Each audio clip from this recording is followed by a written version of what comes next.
తప్పితే రాష్ట్రానికి రావాల్సింది మాత్రం ఏమీ రావట్లేదు అని చెప్పి మాట్లాడుతున్నారు. సరే ఇవాళైతే కేంద్ర జలశక్తి మంత్రిని కలిసారు కాబట్టి అట్‌లీస్ట్ ఆ మీటింగ్‌లో ఏ అంశాలు చర్చకొచ్చాయి? ఆ అంశం పైనైనా ఒక కొలిక్కొచ్చిందా లేదా అనేది. ముఖ్యంగా ఏపీకి రావాల్సిన వాటి గురించి కృష్ణా జలాల గురించి ఏపీ మొత్తం నీటిని దోచుకుపోతోంది. కాబట్టి వాటి మీద మాట్లాడాలి అనేదైతే కలిసారో వాటి మీద ఏమైనా అంశాలు ప్రస్తావనకొచ్చాయా? సానుకూలంగా స్పందించారా లేదా అనేది? First good evening to YoYo TV viewers. ఇక్కడ తెలంగాణ రాష్ట్రానికి chief executive Congress party representative Telangana ముఖ్యమంత్రి రెస్పెక్టెడ్ రేవంత్ రెడ్డి గారు. ఆయన ఏ పని చేయాలనుకున్నా చేసినా డెఫినెట్గా అది తెలంగాణ హితానికై తెలంగాణ ప్రజల కోసమై పనిచేస్తారు తను. ఇప్పుడు ఢిల్లీలో సెంట్రల్ గవర్నమెంట్ సబ్జెక్ట్స్ అనేది వేరే వేరే ఉంటాయి. State subject, central subject list ఉంటుంది. ఇప్పుడు Krishna water dispute resolution definite central హ్యాండ్లో ఉంటుంది. అది ఒకటి వాటర్ అలొకేషన్లో ఇంజస్టిస్ జరిగింది అప్పుడున్న బీఆర్ఎస్ పార్టీ ఉన్నప్పుడు అని, ఈసారి అయినా న్యాయం చేసుకోవాలి మన ప్రజలకు, మనం చేసుకోవాలంటే 1-10 సార్లు తిరగాలి, చేపించుకోవాలి, కన్విన్స్ చేసుకోవాల్సిన అవసరం ఉంది. ఎందుకంటే అక్కడ ఉన్న బీజేపీ గవర్నమెంట్కి ఒకవేళ తెలంగాణ మీద ప్రేమ ఉండి ఉంటే ఈ పార్టీకి బడ్జెట్ అలొకేషన్లో మనకు నిధులు వచ్చాయి, రైట్. మనకు బ్యాక్వర్డ్ డెవలప్మెంట్ ఫండ్స్ ఇంతవరకు ఆగకపోయి మెట్రో ఫేజ్ 3 ప్రాజెక్ట్కి ఆమోదం వచ్చేది. ఇలా ఎన్నో ఉన్నాయి. యాదాద్రి థర్మల్ పవర్ ప్లాంట్ కావచ్చు, రైట్. ఎన్ఓసీలు చాలా వచ్చాయి మనకు. సమ్మక్క సాగర్ అది ఎన్ఓసి కోసం కావచ్చు. సో ఇలాంటి ఇష్యూస్ ఉన్నప్పుడు మనము సెంట్రల్ని కన్విన్స్ చేసుకోవాల్సిన అవసరం ఉంది.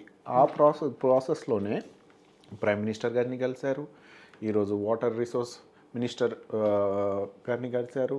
ఎందుకు కలుస్తున్నారు అంటే డెఫినెట్గా వాటర్ డిస్ప్యూట్ ఒకటి రిజాల్వ్ చేయాలి. ఇంకోటి ఎలాంటి మిగతా ఏవైతే ప్రాజెక్టులు ఉన్నాయో వీటికి ఎన్ఓసి రూపంలో మనం తెచ్చుకోవాలి సెంట్రల్ గవర్నమెంట్ నుంచి. ఎందుకంటే సబ్జెక్ట్ వాళ్ళ జ్యూరిస్డిక్షన్లో ఉంది కాబట్టి ఆ కోణంలో కలుస్తారు. 1-10 సార్లు కలుస్తారు. కానీ ఒక్కసారి కూడా మీరు కలవలేదే. పీఎం గారు వచ్చినప్పుడు అయితే రెస్పెక్టెడ్ కేసీఆర్ గారు ఒక్కసారి కూడా ఆయనకి ముందుకెళ్ళి ఆమోదం తనతో పాటు తీసుకొచ్చి కొత్త కట్టుకున్న ప్రగతి భవన్లో ఏ రోజు టీ పెట్టిన సంఘటనలు కూడా లేవుగా. మేము ఇంకోటి వాళ్ళ దోస్తానా వాళ్ళ ములాఖాత్ గట్టిగానే ఉంది, అయినా సరే ఆయన చాలా బాగా చేస్తున్నారు అని మన కేసీఆర్ గారు అప్పుడే మీడియా ప్రెస్ కాన్ఫరెన్స్ ముందు ఆయనకు జేజేలు కొట్టిన సంఘటనలు ఉన్నాయి. కానీ ఇక్కడ బీయింగ్ ఏ అపోజిషన్ అంటే దేశ నిర్మాణానికి ఎప్పుడైనా కాంగ్రెస్ పార్టీ సపోర్టే. వాళ్ళు ఏమైనా మంచి పాలసీస్ సెంట్రల్లో తీసుకుంటున్నారంటే లీడర్ ఆఫ్ అపోజిషన్గా రాహుల్ గాంధీ, కాంగ్రెస్ పార్టీ కార్యకర్తగా నేను, మా రెస్పెక్టెడ్ సీఎం వాళ్ళకి సపోర్టే ఇస్తాము, నో డౌట్ దాట్. కానీ ఐడియాలజికల్ డిఫరెన్సెస్ ఉంటాయి. మేము సమాజం అని బయలుదేరాము, రైట్. సమాజ నిర్మాణం కోసం మేము ప్రయత్నిస్తాం, కాన్స్టిట్యూషన్ని బేస్ చేసుకొని మేము మాట్లాడతాము, గాంధీయన్ ఇచ్చిన తాలిస్మాన్ని పట్టి మేము మాట్లాడతాం, పనులు కూడా చేస్తాము. కానీ మాకు ఐడియాలజికల్ చాలా డిఫరెన్సెస్ ఉన్నాయి బీజేపీకి, కాంగ్రెస్కి. ఈ ఐడియాలజీస్ డిఫరెన్స్ పక్కన పెట్టి పిఎంని కూడా కన్విన్స్ చేసుకోవాల్సిన అవసరం ఉంది ఈరోజు రెస్పెక్టెడ్ రేవంత్ రెడ్డి గారికి. ఇక్కడ ఆర్థికంగా వీక్ ఉన్న తెలంగాణ సతమతం అవుతుంది. మా ప్రామిసులు మేము గ్యారంటీలు ఇచ్చుకున్నాము, మీరు పైనుంచి సపోర్ట్ చేయండి కుర్రో అని మేము 1-10 సార్లు కలుస్తున్నాము. అది తెలంగాణ హితానికై. వాళ్ళు మాత్రం విభిక్ష చూపించడంలో నంబర్ 1 ఉన్నారు. ఎందుకంటే ఇక్కడ మీరు కొన్ని ఈక్వేషన్స్ చూడాలండి.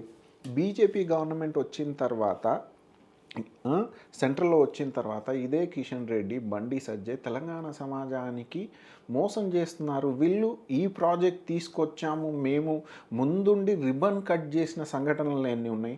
అదే మా సీఎం గారు చూడండి, రైతు రుణమాఫీ నుంచి ఈరోజు మొన్నటి వరకు ఇంటిగ్రేటెడ్ స్కూలింగ్ కోసమని, రైట్, ఎన్ని ఇనాగ్రేషన్స్ అవుతున్నాయి, ఎన్ని ప్రాజెక్ట్స్ ముందుకు తీసుకెళ్లాలన్న ఉద్దేశంతో ఆయన 24/7 పనిచేస్తున్నారు రేవంత్ రెడ్డి గారు. అదే వీళ్ళు బీజేపీ పార్టీ వాళ్ళు ఎలా పనిచేస్తున్నారు, ఎప్పుడు సందు దొరుకుతుందో అప్పుడు క్రిటిసిజం చేద్దాం. 37 సార్లు వెళ్ళావు, బీఆర్ఎస్ కూడా అదే పాట, బీజేపీ కూడా అదే పాట. అరే ఒకవేళ తెలంగాణ పట్ల వీళ్ళకి చిత్తశుద్ధి ఉంటే బడ్జెట్ అలొకేషన్లో ఎంతో కొంత 1500 పక్క రాష్ట్రానికి బీహార్కి ఇచ్చినట్టు ఇవ్వమని అనట్లా. మాకున్న బకాయిలే మాకు ఇవ్వండి అంటున్నాము. ట్యాక్స్ రూపంలో మేము కాంట్రిబ్యూట్ చేసేది ఎంత, మాకు ఇన్ రిటర్న్ ఎంత వస్తుంది, రైట్. కొంచెం న్యాయం చేయండి.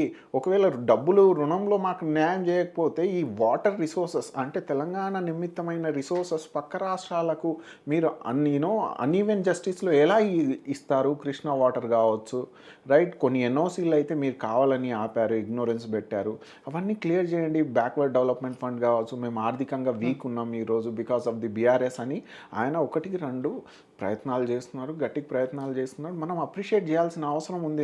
ఇందులో పొలిటికల్ యాంగిల్గా కేటీఆర్ ఏదో సటైరికల్గా మాట్లాడుకోవడానికి నేను ఒకరిని ఉన్నా ఈడ తెలంగాణకు మేమే నాశనం పెట్టించాము, ఇంకా తెలంగాణ ప్రజానికానికి మిస్గైడ్ చేయాల్సిన అవసరం ఉందని ఆయన ఏదో సోది చెప్తాడు. 30 కాదు 100 సార్లు అయినా వెళ్ళాలి సీఎం గారు. ఎందుకంటే తెలంగాణ హితానికై పనిచేస్తున్నప్పుడు సబ్జెక్ట్ జ్యూరిస్డిక్షన్ ఉంటుంది. ఆ జ్యూరిస్డిక్షన్ పట్ల రెస్పెక్ట్ ఇస్తూ ప్రైమ్ మినిస్టర్ గారిని కలుస్తున్నారు. ఎట్ ద సేమ్ టైం మళ్ళీ పొలిటికల్ ఈక్వేషన్స్ కూడా ఉంటాయి. కాంగ్రెస్ పార్టీ ఉన్నప్పుడు ఎమ్మెల్సీ ఎలక్షన్స్ జరుగుతున్నాయి, రేపు రాబోయే ఏవైతే ప్రామిసెస్ చేసుకుంటున్నామో దానికి మనం ఎంత పని చేస్తున్నామో హైకమాండ్తో కూడా ఒపీనియన్ తీసుకోవాలి. ఇవన్నీ డిస్కస్ చేసుకోవాల్సిన అవసరం ఉంది కదా. ఇంటర్నల్ స్ట్రాటజికల్ మ్యాటర్ డిస్కస్ చేసుకోవాల్సిన అవసరం ఉందిగా. ఇక్కడ బీజేపీలో ఉన్నట్టు మోడీ హైతో మున్కి సింగిల్ హ్యాండెడ్గా ఏం జరగవు. అథారిటీ అండ్ రూల్ కాదు, ఇది ప్రజాస్వామ్యం. కాంగ్రెస్ పార్టీ నమ్మిందే అది. సో ఆ విస్తరణ, ఆ డిస్కషన్స్ యథావిధిగా జరిగితే మంచి ఒపీనియన్స్ వస్తాయి. ఎందుకు డిస్కషన్ జరగాలి, ఎందుకు 1-10 సార్లు వెళ్ళాలంటే బెస్ట్ అందియాలి తెలంగాణ రాష్ట్రానికి. ఇంకోటి మాకు ఇవి కూడా ఉన్నాయి మైండ్లో. ఇప్పుడున్న దేశం మొత్తంలో 3 రాష్ట్రాల్లో కాంగ్రెస్ పార్టీ గవర్నమెంట్ ఉంది. ఈ కాంగ్రెస్ పార్టీ గవర్నమెంట్ ప్రజల కోసమే ఉంది, పేద ప్రజల్ని కాపాడుకోవాలనే ఉంది. ఆర్థికంగా infrastructure, physical infrastructure growth rate, economical growth rate అన్నీ పెంచుకోవాలి, ఎంప్లాయ్మెంట్ జనరేట్ చేయాలి, ఎఫ్డిఎస్ తీసుకోవాలన్న కోణంలోనే పని చేయాలి. పని చేయకపోతే మాకు ఆ బాధ్యత బీయింగ్ అపోజిషన్లో ఉన్నారు ఈరోజు మా లీడర్ రాహుల్ గాంధీ గారు, రైట్. ఆయన దిశానిర్దేశంలో మీరు కులగణన చూసుకోవచ్చు, రైట్. ఏమైనా సరే మేము తీసుకునే వైట్ రేషన్ కార్డ్ కావచ్చు, సెల్ఫ్ హెల్ప్ గ్రూప్ కోసం 2 crore ఇంట్రెస్ట్ ఫ్రీ లోన్ కావచ్చు, ఇవన్నీ మా చిత్తశుద్ధి చూపిస్తాయి. ఎందుకంటే మేము definitely committed for the welfare of the society. ఆ కోణంలో కాంగ్రెస్ పార్టీ పనిచేస్తుంది. ఇప్పుడు కేబినెట్ విస్తరణలో సోషల్ ఇంజనీరింగ్ సెట్ అవ్వాలి, రైట్. ఏమైనా తప్పిదాలు జరుగుతున్నాయా, జరగకుండా చూసుకోవాలి. Down the line 10 years 15 years Congress government ఉండేటట్టు ఈ దేశానికి ఎగ్జాంపులరీగా ఉండాలి.